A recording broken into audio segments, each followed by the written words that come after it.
había unas dudas la clase pasada, entonces ahorita vamos a aclarar esas dudas. Déjenme les comparto pantalla para que empecemos a ver las dudas.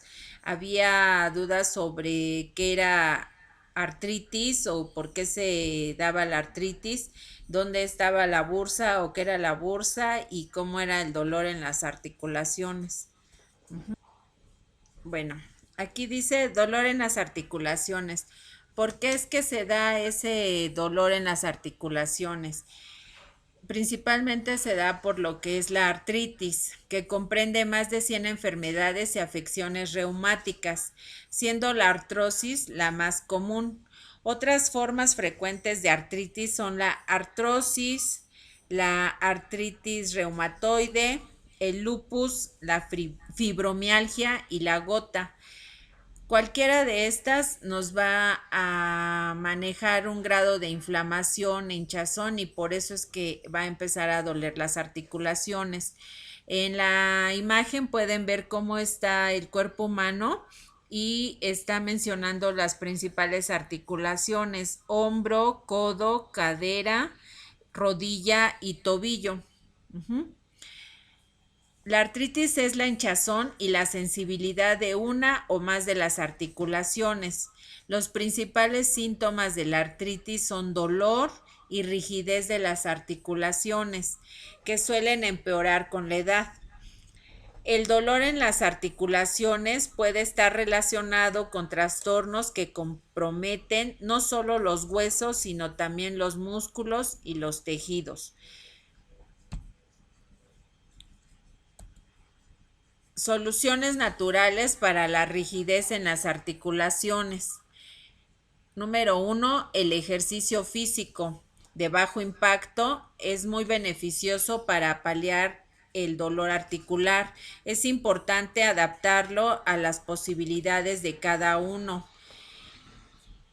¿Cuáles son los ejercicios de bajo impacto? Pues el caminar, las escaleras, ejercicios isométricos, lo que es natación, el tai chi, la bicicleta fija o la bicicleta móvil. Esos son ejercicios de bajo impacto para las articulaciones, sobre todo si nosotros mantenemos un sobrepeso o un grado de obesidad que no nos ayuda a poder hacer otras actividades sin que lastimemos las articulaciones, sobre todo también las de la columna vertebral. Recuerden que los discos intervertebrales se pueden aplastar un poquito al estar haciendo impacto o muelleo en las articulaciones. Número 2, en una solución natural sería el consumo de apio. Es un alimento rico en agua y fibra, por lo cual al incluirlo en la dieta se puede ayudar a eliminar los líquidos retenidos en el cuerpo y aliviar la inflamación. Esto en cierta forma contribuiría con el alivio de la rigidez en las articulaciones. Se puede consumir en licuados, ensaladas, sopas, snacks. De cualquier manera nos va a ayudar el apio. De hecho, recomienda que se hagan 21 días el consumo del apio, descansar 5 y volverlo a repetir, y esto hacerlo durante 3 meses. El siguiente remedio natural sería el consumo de zanahoria, ya que es un alimento que además de fibra contiene vitamina A y carotenoides, y según datos de la Fundación Española de Nutrición contiene en cantidades más discretas la vitamina C y la vitamina B6. También contienen pequeñas cantidades de minerales como hierro, yodo y potasio. Se debe consumir cruda. El siguiente sería consumir jengibre, que es una raíz que tiene propiedades analgésicas y antiinflamatorias.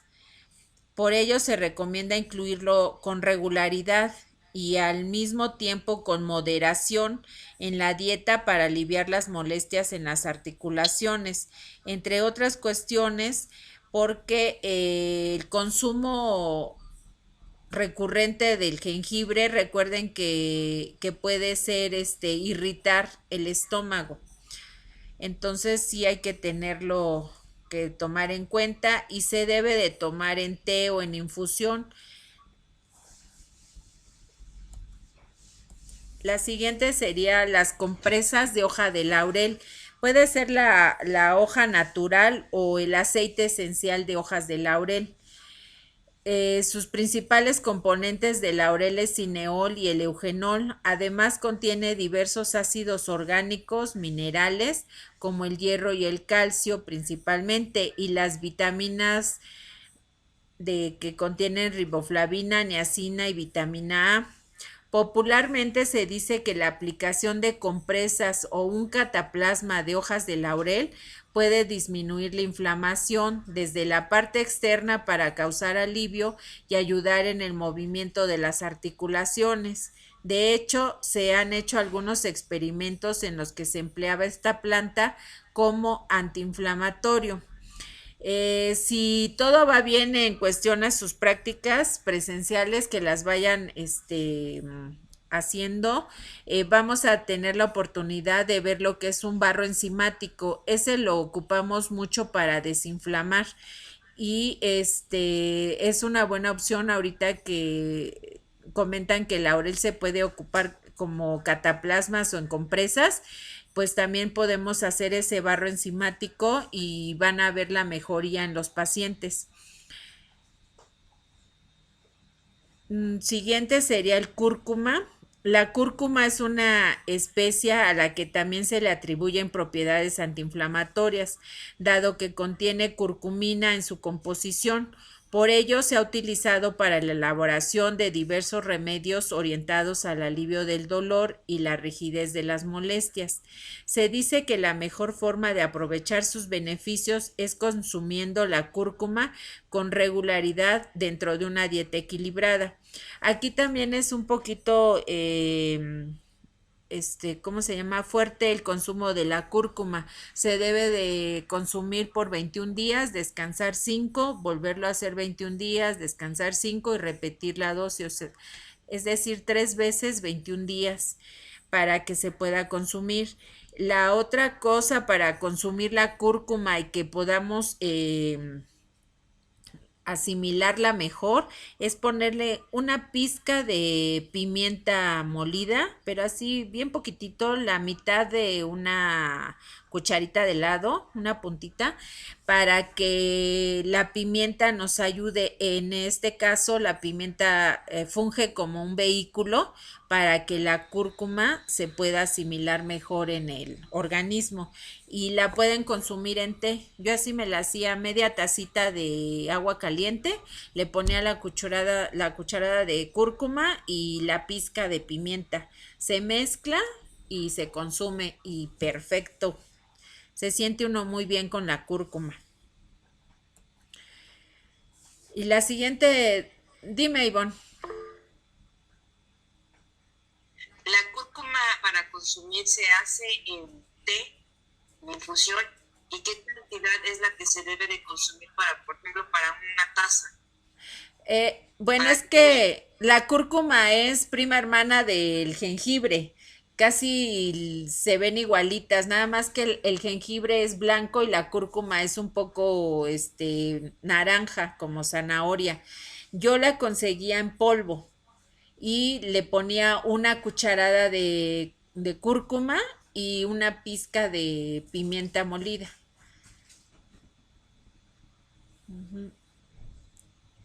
¿Está bien? pero es cuchara pequeña. Cafetera. Yo le ponía una cucharada cafetera y te digo la pizca de la pimienta y se quedaba un té, una infusión naranja y no tiene sabor. Ajá. Realmente el sabor que tomaba era la de la pimienta, el fuertito, lo picante de la pimienta. Pero Ok, gracias. sí, te sientes muy Oye, bien. Dime, Carlos.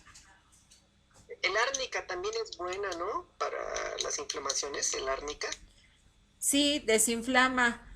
También el árnica, el fenogreco también se puede hacer de eso. Sí, yo por ejemplo, también la cúrcuma y el jengibre, yo tengo un batido de como de 15 semillas y todo eso, y le echo cúrcuma, chía, jengibre, cebolla, ajo, o sea, mi mezcolanza, Ajá. diario me tomo un batido y muy bien, ¿no? No tiene mucha fibra y pues sí, sí, sí me ayuda mucho estomacalmente, estoy perfecto, ¿eh? Muy bien, ¿eh? ¿Y si dejas Pero descansar, reposar unos días sin consumirlo? no, porque lo tomo con agua, lo tomo con un poquito de leche, con un poquito de fruta, o sea, tiene avena, cocoa, moringa, etcétera, etcétera. Es un batido con muchos, pero no, hay veces que un día, 2 días, pero sí normalmente sí Lo consumes diario con me lo tomo. regularidad. Ok. Sí, eso me ayuda mucho para el estómago, una fibra muy bien, con todo respeto, así, bien firme, así. Ok. Bueno, ¿tienen alguna duda acerca de las articulaciones, lo que es la artritis y cómo se da y todo esto? Dime, Carlos. En el caso de torceduras de tobillo, eh, también sería el procedimiento, ¿no? O sea, quizás darle un poquito de masaje y también bueno, masaje con aceite, no sé, con árnica, con aceite de laurel y todo esto, ¿no? También masajes, ¿no? Y también recomendarles que lo ingieran, ¿no? Recuerden que siempre antes de dar masaje hay que ver que no haya inflamación. Si hay inflamación, solo podemos aplicar frío o desinflamar la zona. Una vez que desinflamen, ya se puede dar el masaje. También se puede dar un masaje de drenaje linfático y ese nos va a ayudar más a trabajar la zona. Pero así de entrada masaje no es recomendable y más si no sabemos si hay alguna fractura, fisura o alguna molestia mayor. Las bursas son pequeños sacos llenos de líquido que reducen la fricción entre las partes móviles en las articulaciones del cuerpo. Aquí vemos en la imagen cómo está la cadera y cómo la cabeza del fémur están unos puntitos azules.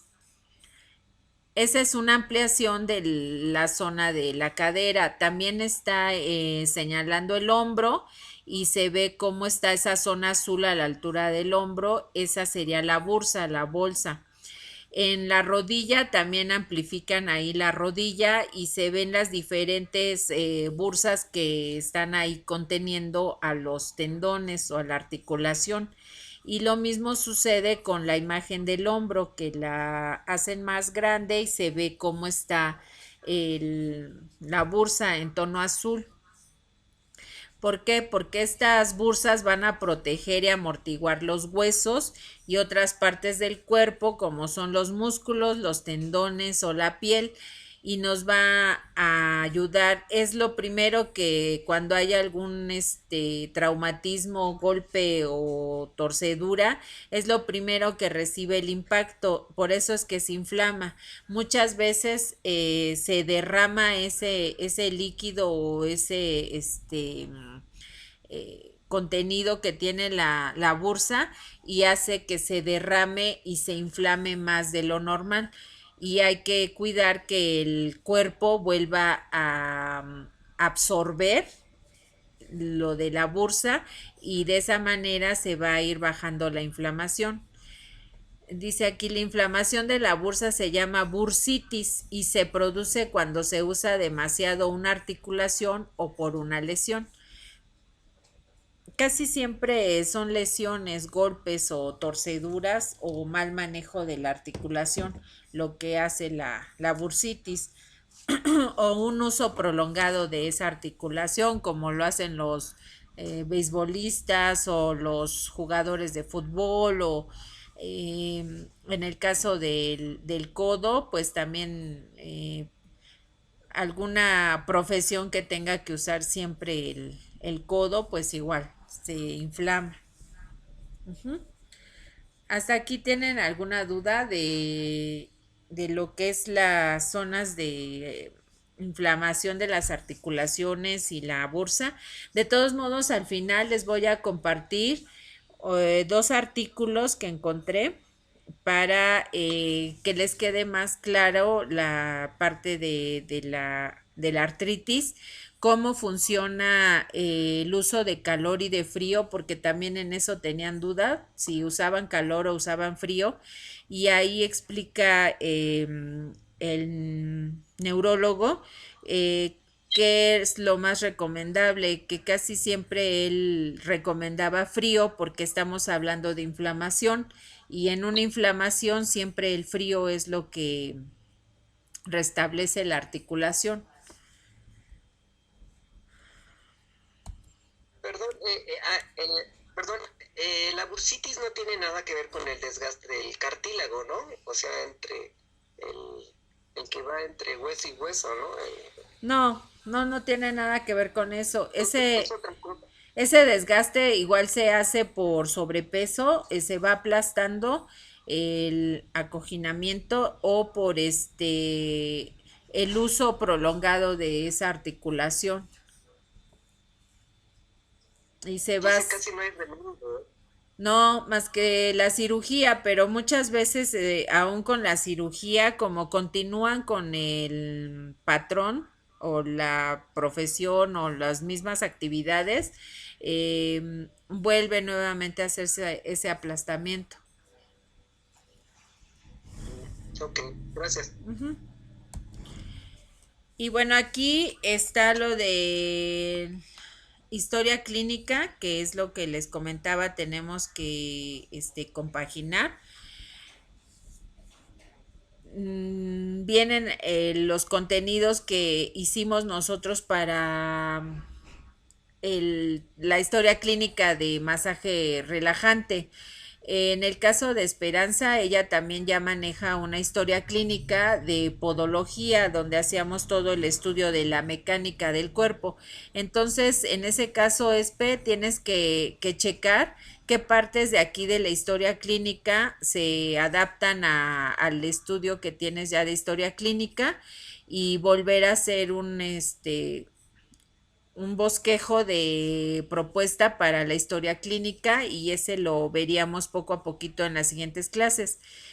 Por correo la pueden enviar o una foto de WhatsApp al grupo.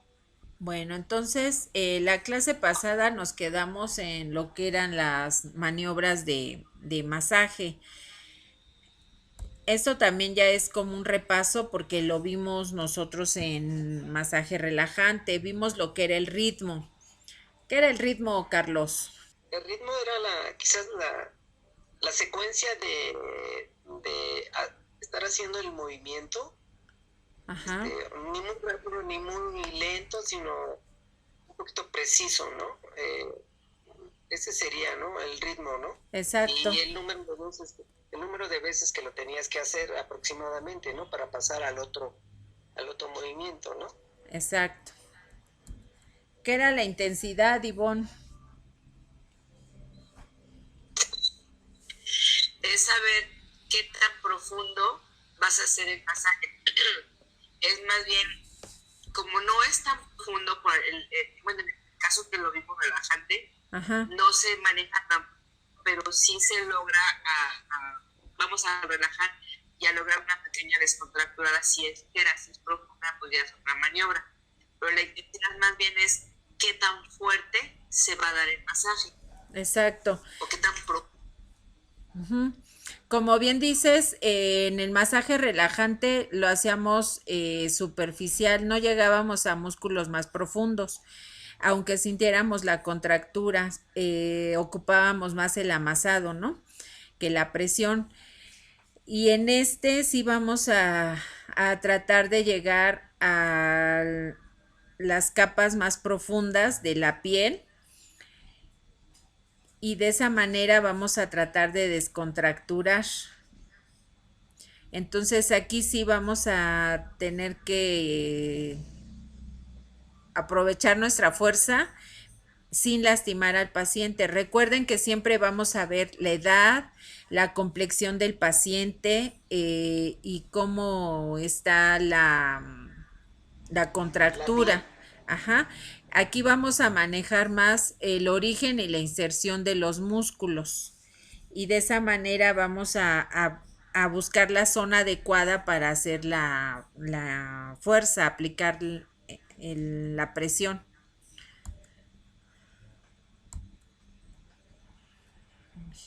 Incluso recargando un poquito el peso, ¿verdad? Tiene que ser un poquito recargando el peso con la palma de la mano, ¿verdad? También hay que aprovechar eso, ¿verdad? Sí, ya vamos a ver las maniobras. Aquí cambian un poquito las maniobras del masaje. Viene la presión también, que también puede ser superficial o profunda. Y en esta tenemos que ver pues que no dejemos también marcas con hematomas, ¿no? Y aquí también recuerden, se tiene que ver qué tipo de paciente vamos a aplicar, en qué zona o región vamos a aplicar la presión y la complexión del paciente, porque hay zonas que no se pueden presionar. Y si es también con problemas de circulación, que haya varices o hematomas, tampoco. Y tenemos el tiempo. ¿Qué era el tiempo, Angie? El tiempo va a ser en lo que vamos a distribuir el tiempo para hacer las manipulaciones del masaje en los diferentes miembros superiores, inferiores, torso, espalda, ¿no? Exactamente. Y aquí también el tiempo lo van a indicar en cuanto al número de segundos o de minutos que vamos a aplicar la presión o la fuerza en una zona. El manual nos va a indicar que van a ser por 20 segundos la presión. Cuando encontremos una contractura van a ser 20 segundos, dejamos descansar, avanzamos un poquito la zona y otros 20 segundos. O si debemos permanecer fijos en algún músculo, en algún vientre del músculo, 20 segundos, descansamos, otros 20 segundos, descansamos y otros 20 segundos. ¿Por qué 3 veces? Porque vamos a trabajar los primeros 20 segundos con una fuerza para el plano superficial, luego el plano medio y luego el plano profundo. De esa manera vamos a ir graduando nuestra intensidad, nuestra fuerza en cada uno de los planos de la piel para descontracturar la zona. Y como bien dice Angie, el tiempo también es importante para trabajarlo por zona. No va a ser lo mismo trabajar el cuello que trabajar el torso, que trabajar espalda, que trabajar brazos o trabajar pierna. Entonces tenemos que regular nuestro masaje también. ¿Listo? Y bueno, las maniobras que ustedes ya conocen, que para ESPE son nuevas. Aquí sería el acariciamiento, el effleurage. ¿Cuándo vamos a ocupar ese, Ivonne? Bueno, su nombre lo dice. En el effleurage vamos a explorar el cuerpo, se va a acariciar, vamos a detectar las zonas que son las que se van a trabajar. Es el acariciamiento que se le da al cuerpo. Exacto, es nuestra toma de contacto, nuestra presentación con el paciente. Van a ver la temperatura de su cuerpo, él va a sentir la temperatura de nuestras manos, la temperatura del aceite. Vamos a empezar a recorrer, a escanear las zonas de su cuerpo y de esta manera ver donde hay inflamación, donde hay contracturas, donde necesita presión, donde va a necesitar ventosas, donde va a necesitar hidroterapia, donde necesita tal vez un ajuste quiropráctico. Todo eso lo vamos a ir viendo desde aquí, desde nuestro Efleurage, desde nuestro contacto con el paciente. Luego siguen los amasados. ¿Quién me dice para qué era el amasado? El amasado es para empezar a como a aflojar los músculos y como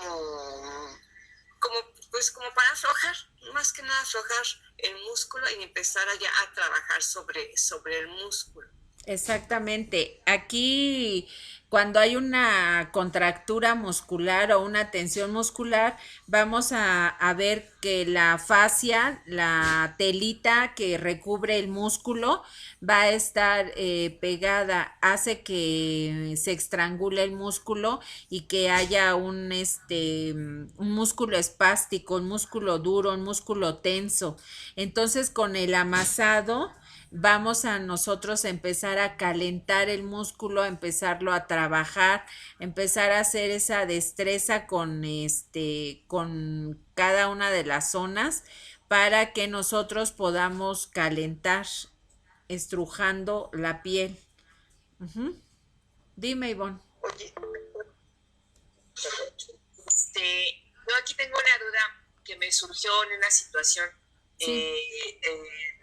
Aplicando un masaje, me refería a la persona que había tenido una situación muy complicada de trabajo, de estrés, y aparte era una persona grande, físicamente hablando. Entonces, algo que me llamó muchísimo la atención y decidí no ayudar a su descontractura, fue que cuando empecé, ahorita que tocaste el tema de la fascia, empiezo a hacer el Efleurage, empecé a hacer el amasamiento, el prensage, la piel se escuchaba como si fuera celofán. Tenía la temperatura más elevada y aparte tenía inflamación. Entonces yo de ahí me dije, aquí no puedo descontracturar, aquí lo que quiero es drenaje y vete a hidratar.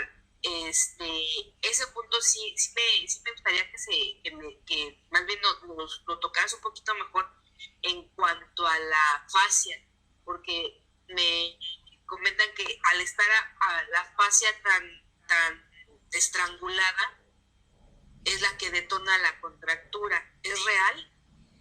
Sí, porque se contrae.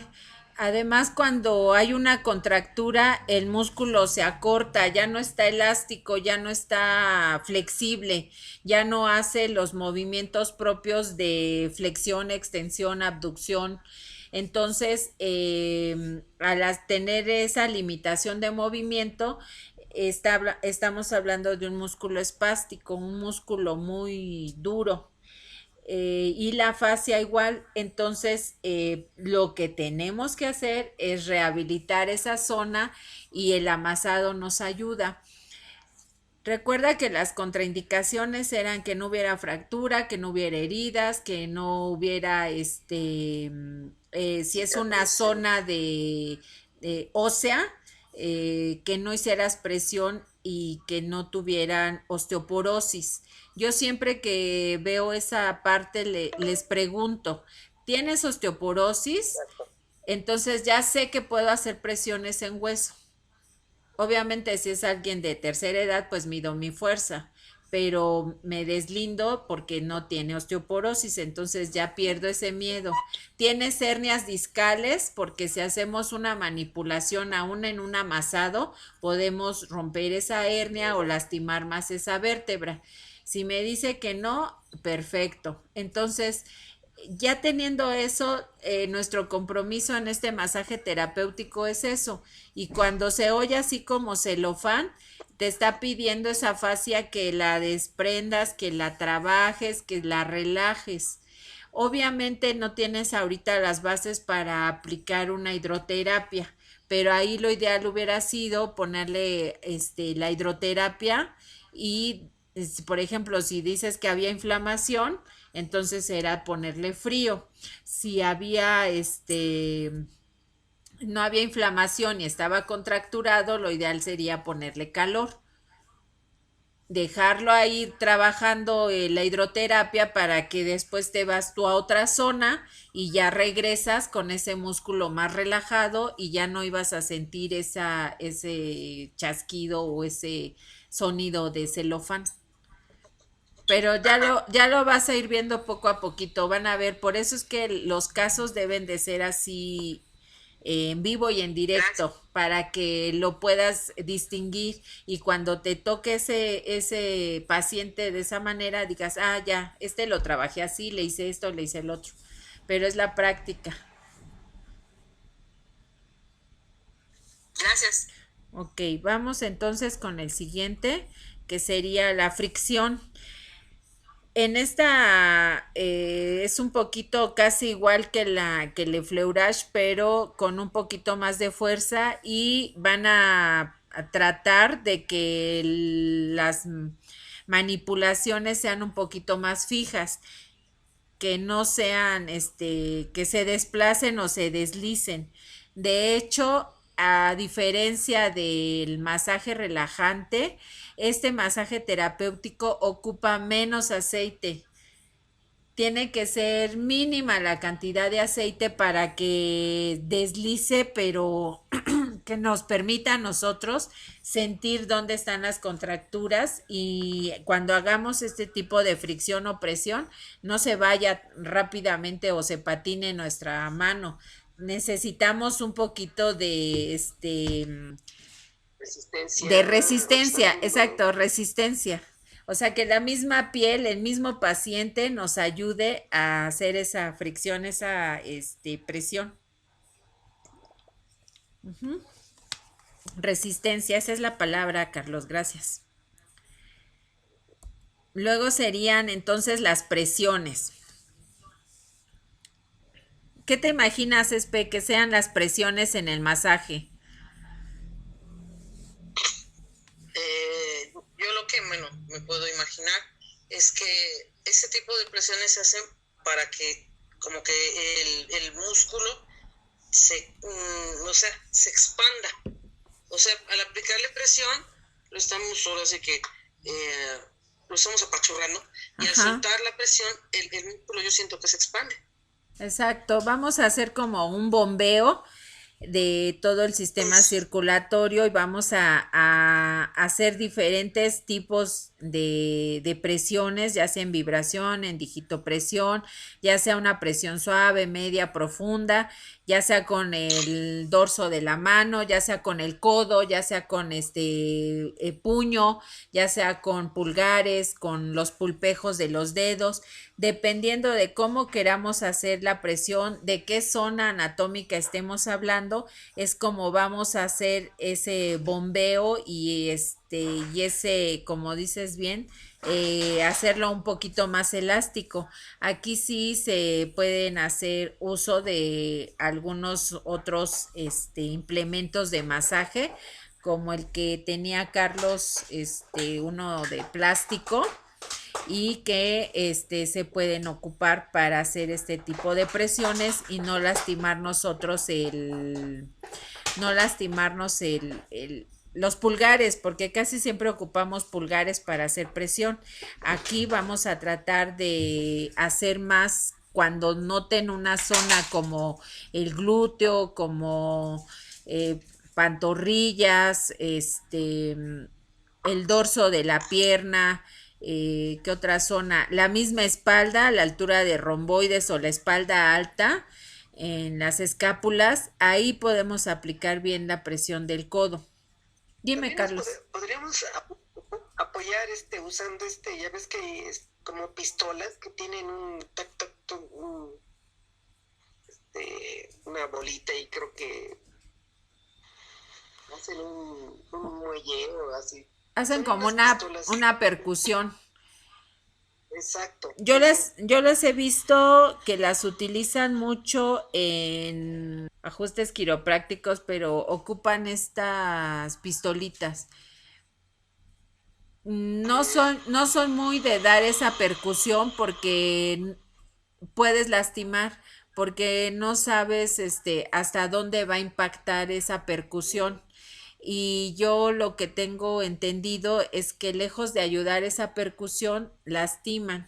De momento el paciente refiere que siente alivio. Es como cuando van con los quiroprácticos o los alfabiotistas y les hacen ajustes de todos los huesos y dicen, ah, no, sí, sí me ayudó.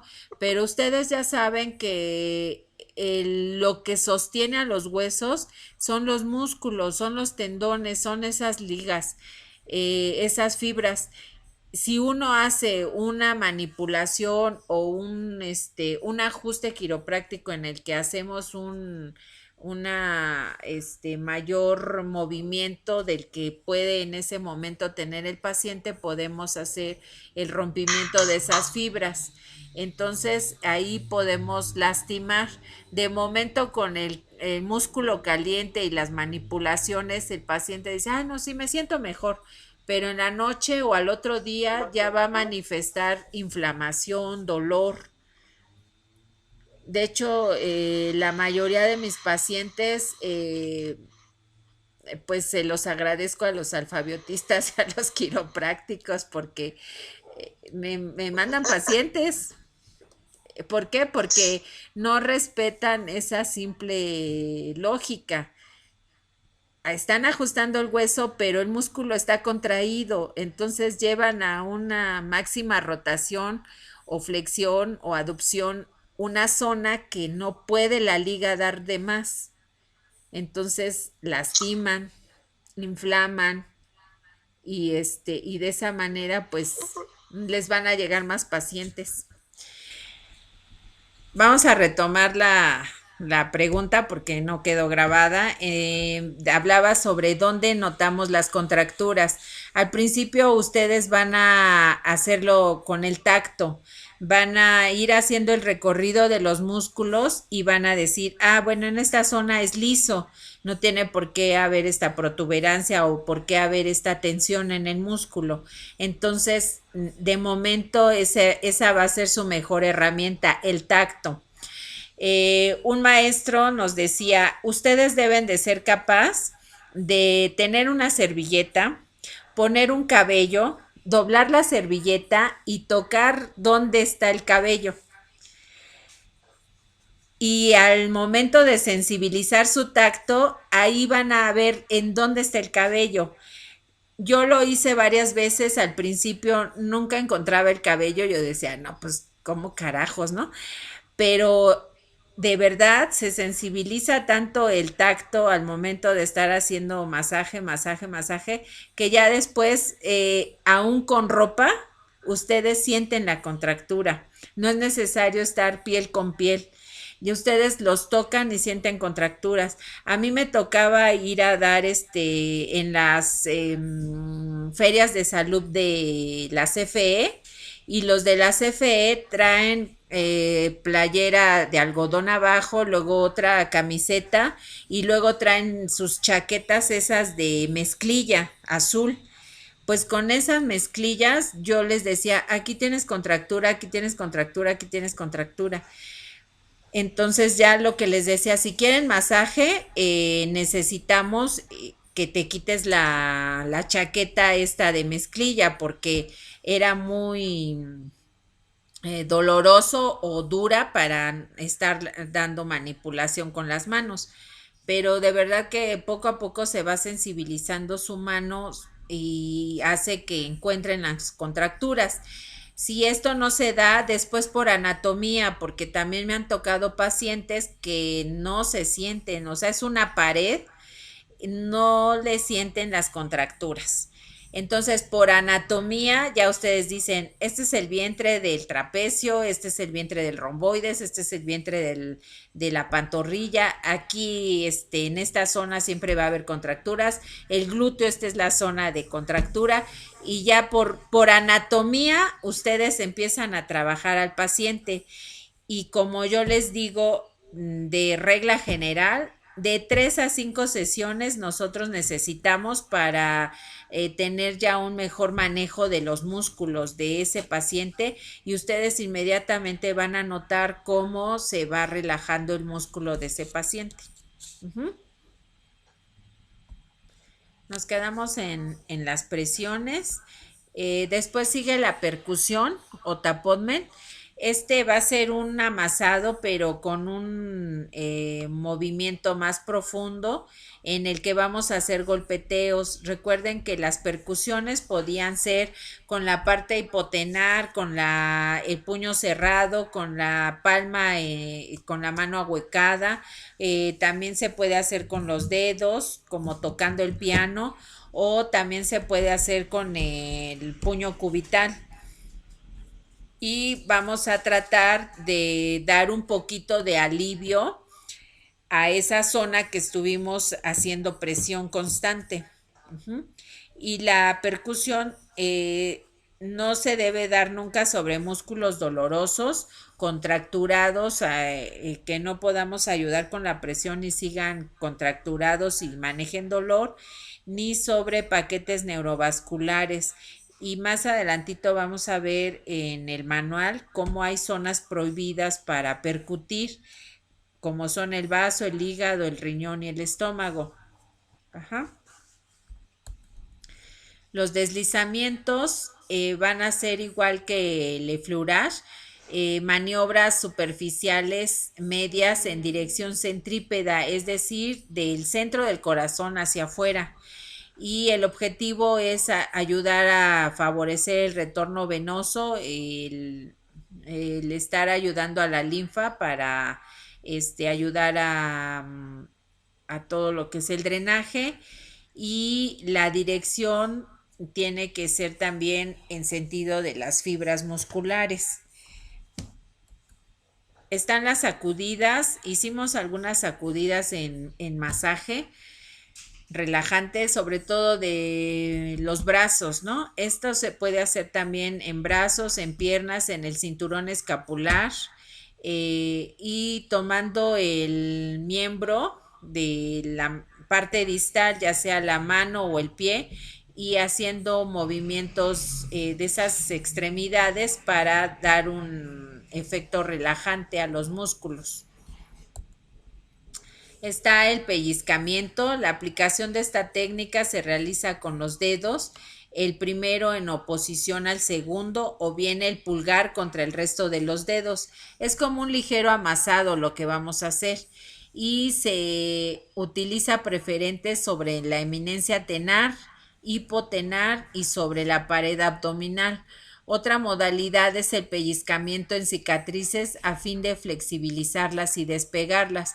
Cuando hay cicatrices en pacientes y que no son flexibles, que están duras, se llaman cicatrices queloides. Esas cicatrices necesitamos ayudarlas para que se desprendan un poquito, para que permitan la circulación sanguínea a los capilares, para que no estén estrangulando todos los sistema nervioso y pueda tener una mejor irrigación, una mejor función del músculo y para que permita la flexibilidad de la zona, porque al estar dura la cicatriz no ayuda a que el músculo tenga esa flexibilidad. Entonces, siempre que vean una cicatriz hay que trabajarla, a despegarla, a darle ligeros pellizquitos para que nos podamos trabajar mejor la zona, y esa zona regularmente está con mucha comezón o está con poca sensibilidad. Entonces, a medida que nosotros vamos ayudando a recuperar la flexibilidad, el paciente va a empezar a tener mayor sensibilidad. Dime, Pati. Cuando hay ese tipo de cicatrización queloide, que por lo que dices que hay adherencias, son de ahí ese tipo de situaciones, ¿qué tan profunda puede ser ese tipo de adherencia? ¿Qué tanto puede afectar a otro miembro o a otro órgano? Lo digo por duda personal. Tengo una cicatrización que me dijeron que era queloide. pero la cicatrización queloide se me hizo interna, no se me hizo externa. Entonces a mí me está generando muchos problemas porque me dijeron que eran muchas adherencias que me estaban controlando totalmente mi lado derecho del cuerpo. ¿Es real eso? Sí, de hecho, por esa situación de cicatrices queloides nació la terapia neural, porque uno de los médicos notó que haciendo infiltraciones en una zona refleja del cuerpo, mejoró el órgano y mejoró el músculo por decir, la cicatriz estaba en la pantorrilla, ahí infiltraba y mejoró brazo y mejoró la parte del cuello. Entonces, al notar eso, siguió haciendo infiltraciones con cicatrices y notó eso, que ya irrigaba mejor, que tenía mejor sensibilidad y que mejoraba la zona refleja que estaba conectada con la zona que estaban tratando. Y sí tiene que ver, apenas yo trabajé con una paciente lo que es la cicatriz de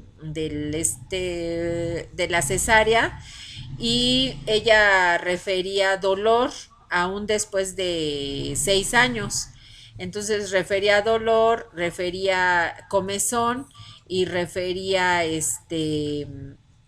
pues como mucha irritabilidad y dolor en ovarios. Entonces le empecé a trabajar, pero con terapia neural.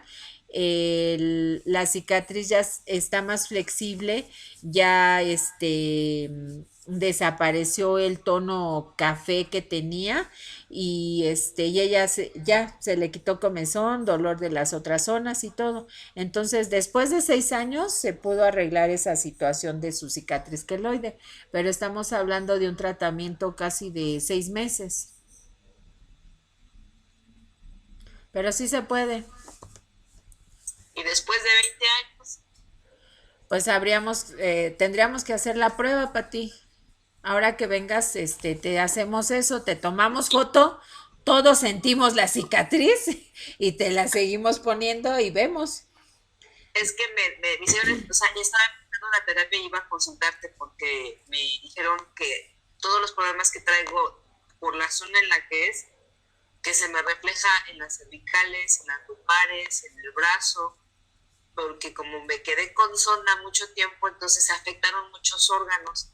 Entonces, por eso dije, no, sí, voy a consultar, y me se dio el caso. Entonces, bueno, ya tienen un caso para la hormiga, o sea, yo. Yo te aplico el masaje, compañera, yo te lo aplico duro.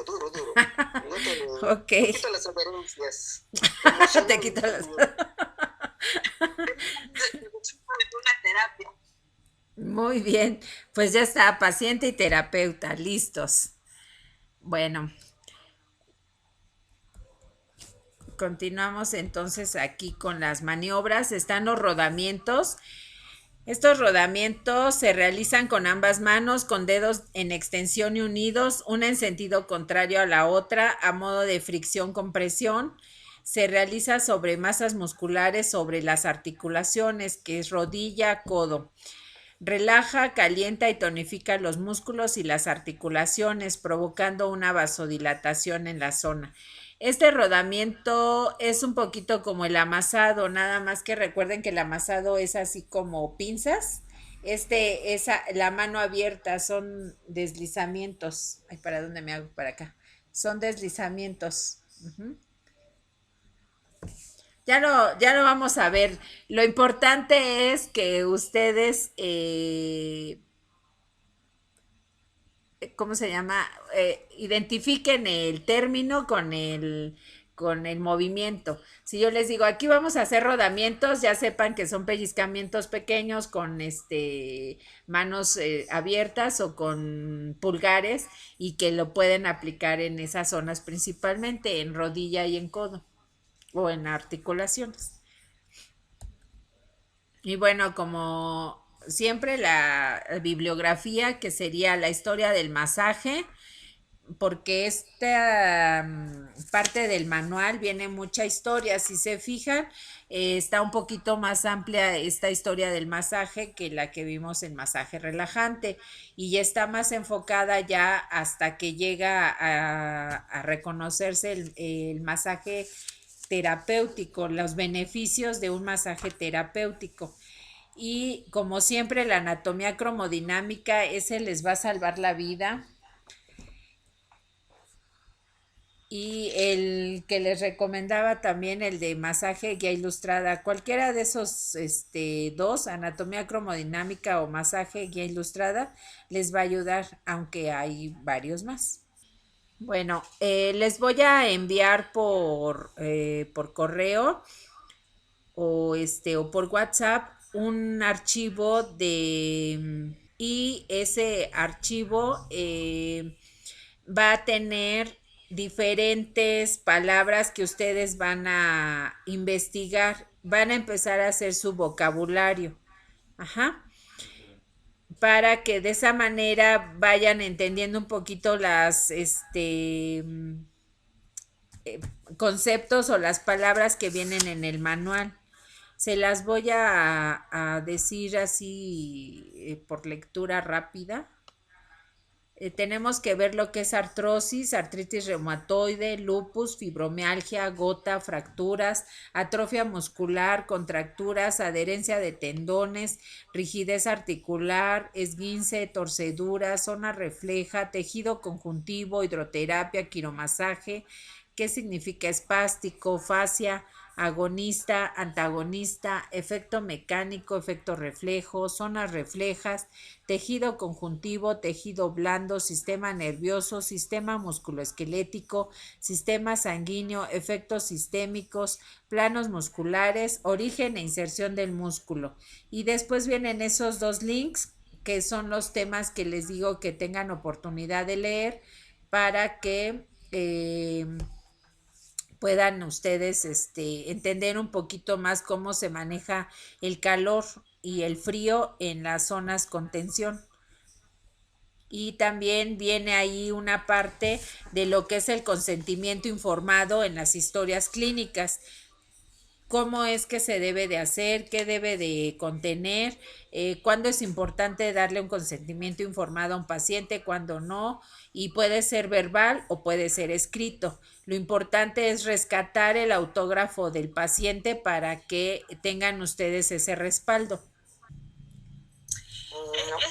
Esas preguntas, ¿cómo se llama? Esos temas para investigar, ¿nos los vas a mandar?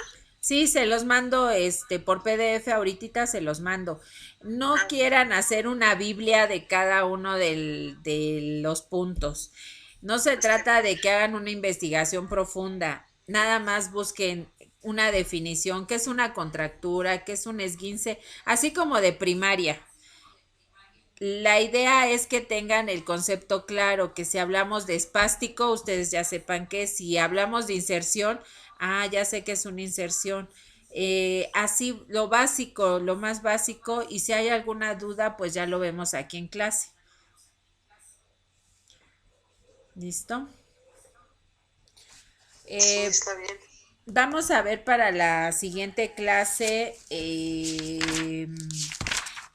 Según el manual ya vimos lo que es historia del masaje, ya vimos conceptos de masaje terapéutico, ahorita vimos lo que son maniobras del masaje, ya vimos efectos fisiológicos del masaje, ya vimos indicaciones, contraindicaciones y vamos a empezar a ver lo que son los conceptos anatómicos de la piel, de los músculos, de lo que es la inervación del sistema muscular, lo que son tendones, lo que es la fascia, lo que es la organización por regiones, las regiones corporales, y de esa manera ya vamos a terminar casi lo que es teoría del masaje. Porque también ya vimos precauciones, cualidades del terapeuta, sala de masaje, lubricantes, y nos falta ver el procedimiento, pero ya estamos terminando esta parte 1 del masaje. Por eso es que estamos viendo que la siguiente clase presencial sea el 10 y 11 de marzo. ¿Por qué escogí esta fecha? Porque el primer fin de semana de cada mes la doctora Silvia tiene pacientes, también está la otra doctora, la homeópata, y entonces si vamos nosotros también estaría lleno ahí el consultorio. Entonces yo preferiría que estuviéramos más a gusto, más tranquilos, y aunque fuera la doctora Erika, estuviera más relajado el consultorio. Ajá. Entonces, por eso es que nos vamos a ver 10 y 11 de marzo. Y ya tenemos tiempo para que en estas dos clases en línea podamos nosotros hacer la historia clínica bien como la vamos a llevar a cabo. Vamos a ver los siguientes temas y la siguiente clase les voy a dar un videíto con todos estos movimientos para que los podamos nosotros volver a refrescar y lo que es Esperanza y Dulce tengan idea de qué es lo que estamos haciendo con el masaje.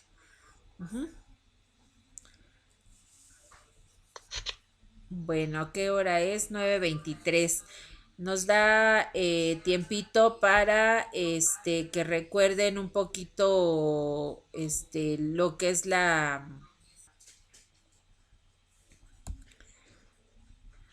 ¿Recuerdan esto de la posición anatómica corporal? Siempre vamos a estar viendo al paciente de cuerpo completo con sus manos hacia el frente, las palmas de las manos. Ajá, las extremidades extendidas, las superiores y las inferiores. Pero lo importante es que de frente siempre vamos a ver la palma de la mano. Y dentro de los planos corporales, esta es la forma en que divide la anatomía el cuerpo. Transversal, a la altura del ombligo, parte superior, y de la cintura hacia abajo o del ombligo hacia abajo, parte superior. El corte frontal es a la mitad del cuerpo, como si fuera una diadema larga hasta los pies. Vamos a ver la frontal anterior o posterior. Y está el plano sagital, que a la altura de la nariz corta todo el cuerpo. Pasa por la nariz, la boca, el esternón, el ombligo, genitales, y ahí corta el cuerpo en una zona sagital. Y entonces tenemos el lado izquierdo y el lado derecho. Y aquí nos da un plano más completo donde se ve el plano sagital, el plano transversal, el plano coronal y cómo nos divide cada uno de esos planos. El transversal en superior o craneal, inferior o caudal. El coronal, que es el que es como una diadema hasta abajo, hasta los pies, nos va a decir si es anterior o posterior. Y el sagital, que es el que parte el cuerpo a la mitad por la nariz, la boca, el esternón y genitales, nos va a decir si es izquierdo o si es derecho. ¿Sí? Esto sí es importante que lo ubiquen bien. ¿Por qué? Porque en sus historias clínicas van a manejar dónde estaba la inflamación, dónde está localizada, en la parte superior, en la parte inferior, del lado izquierdo, del lado derecho, era la pierna izquierda, la derecha, o era por la parte anterior o por la parte posterior. Entonces sí es importante que sepan definir en su historia clínica qué zona trabajaron o dónde estaba inflamado o dónde había contractura o en dónde había una varice o dónde había una cirugía y por eso no trataron. Entonces sí es importante que esto sí se lo aprendan bien. Aquí están los movimientos de los planos. Igual el esqueleto, tenemos que aprendernos aquí en el esqueleto cuál es el esqueleto axial, cuál es el esqueleto apendicular. El apendicular son los miembros superiores y los miembros inferiores desde cadera. Ahí se ven en azul. Y el esqueleto axial es el cráneo, toda la columna vertebral desde cervicales hasta coxis y las costillas, toda la parrilla de costillas. Ese va a ser el esqueleto axial. Pues ahora sí tienen tarea, denle un repasito a esto de la anatomía, busquen las definiciones del vocabulario, denle una lectura a sus links que les mandé. Son rápidos, no son tan largos y de esa manera van a dar un avance como no tienen idea. Además, les digo, no lo tienen que manejar a un nivel así superior o de tesina, así, pero sí necesitan ir comprendiendo, ir familiarizándose con el vocabulario técnico para que después se les haga más sencillo. De verdad yo tengo años estudiándolo y aún ahorita hay algunos músculos que digo, ¿dónde están? No ubico bien esa inserción o ese origen del músculo y me voy a mi anatomía y entonces ya me aclaro la duda y queda un poquito más reforzado el conocimiento. De verdad no es fácil aprenderse todos los músculos, no es fácil ubicar los huesos con precisión, pero sí es importante que ubiquen este tipo de esqueletos y que identifiquen bien las vértebras. ¿Dónde están las cervicales? ¿Dónde están las dorsales? ¿Dónde están las lumbares? ¿Dónde está el sacro y dónde está el coxis? Y las otras zonas a tratar delicadas donde van a ubicar los riñones, donde están ubicados el vaso, el hígado y la zona popltea, que es la parte posterior de las rodillas, las venas aquí en cuello, por donde corren las venas, las arterias, para que no lastimemos a la hora de manipular en el masaje. Porque aquí como son muchas contracturas, vamos a hacer presiones. Entonces imagínense que están presionando cuello y ahí desmayan al paciente. Entonces es eso, nada más tener un poquito de el conocimiento o un mucho de conocimiento de las zonas contraindicadas en masaje para que no lastimemos. Listo, pues entonces, si no hay otra duda, vamos entonces a terminar aquí la segunda clase y nos vemos el día lunes, que es 27 de febrero. Y por favor, por mensajito, mándenme qué día prefieren ustedes descansar, el 3 o el 10 de abril, y si la clase presencial se hace el día 14 y 15 de abril o el 21 y 22 para entonces yo ya no hacer citas ese día y lo dejemos así para ustedes, la presencial. Bueno, pues muchas gracias a todos los que estuvieron presentes y nos vemos dentro de 8 días. Adiós.